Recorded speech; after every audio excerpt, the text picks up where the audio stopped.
Well, as you know, a couple of weeks ago in Oklahoma Gardening, we had some large trees moved in with a tree spade, and we want you to notice how wide the root ball is, how much space we've allowed for roots. And to give an example of just how important that is, we brought with us today Mark Bays, and Mark is Urban Forestry Coordinator with the Oklahoma Department of Agriculture Forestry Services. And Mark, you've set up for us a wonderful demonstration that we want you all to be able to see. This is a duplicate that Mark set up that was put up during Arbor Week at the Myriad Botanic Gardens. And Mark, what do you have set up here?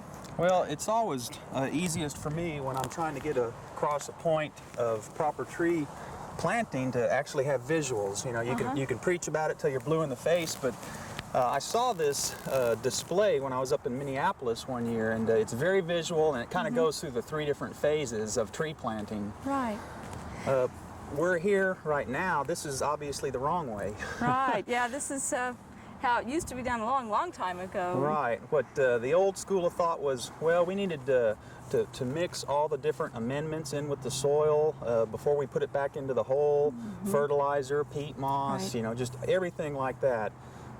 Used to recommend go ahead and dig it real deep, and that way when you water the tree it kind of holds water. Never used to worry about taking off the burlap or cutting the twine, because you know, that's all going to decompose and everything, so don't worry about that. Unfortunately today they use a lot of polyester twine or even have those big metal tree baskets, and it's just like a cage for the tree. I guess it can never really grow beyond that, or the roots get severely damaged. Right, so you really don't need to put all this stuff in the hole, and you want to watch how deep you dig the hole. Okay, well that's certainly a good example of the way not to do it. And if people come to your house to plant trees and are doing that, maybe you ought to go with another company and amend your own practices. Yeah. Well, then the next phase is, well, we learned that, well, you don't really need to put all those amendments, mix it in with the soil and everything, so let's just put the native plant material back, or the native soil back into the hole. We weren't really focusing on a large hole yet. We were just saying, well, just dig it the size, you know, because that's the easiest, and then just put the native plant material back in the hole.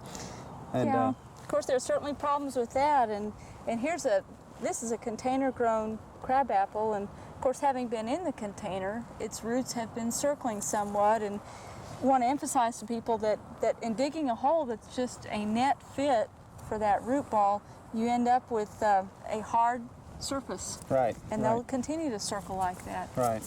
David, in fact, near my house, they just removed a bunch of Norway maples that had circling roots, and they were girdling themselves, and probably it was a case just like that. They had not allowed enough room for those roots to expand and grow, and that's certainly, again, not the way to do it. Not the way to do it at all. That's right. Well, let's see the deluxe method. Okay.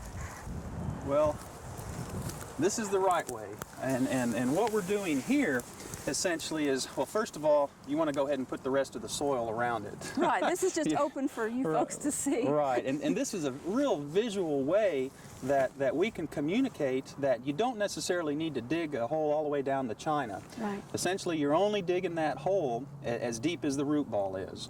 And in urban soils and compacted soils, and what we know about how roots grow, most of them being in the upper foot of soil, we want to dig a very wide planting hole rather than a real deep planting hole.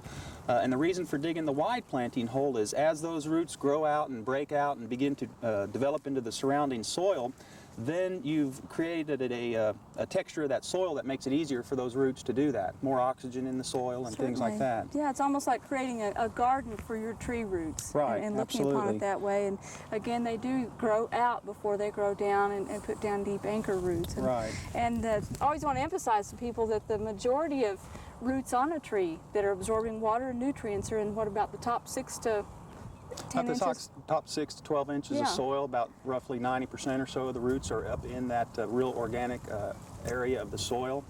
And the other thing the next phase of the planting, I guess, technique is the mulch, and that's kind of the icing on the cake. And the mulch does many wonderful things for the root. It helps hold the soil moisture in place, protects it from our extreme temperatures that we have in Oklahoma, and actually as it decomposes, it can make the upper layer of soil more organic.